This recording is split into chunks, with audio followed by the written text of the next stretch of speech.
In the slow start algorithm, the size of the congestion window increases, there is one blank space, until it reaches a threshold.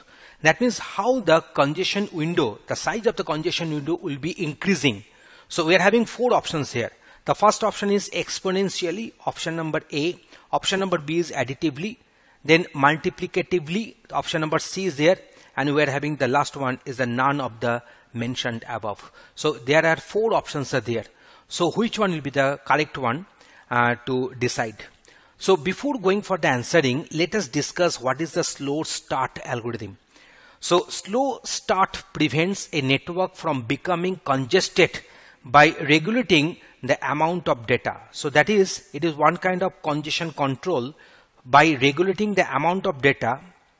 So regulating the amount of data that will be transmitted, sent over it, and it negotiates the connection between the sender and also the receiver by defining the amount of data that can be transmitted with each packet, and slowly increases the amount of data until the network's capacity is reached.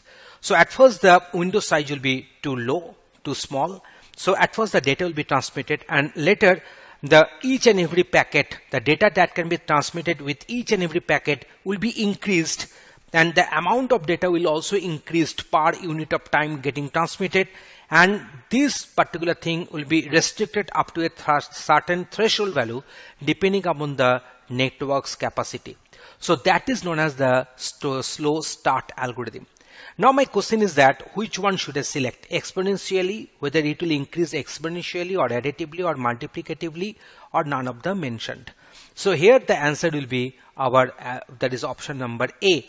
Because in the slow start algorithm, the size of the congestion window increases exponentially until it reaches to a certain threshold value.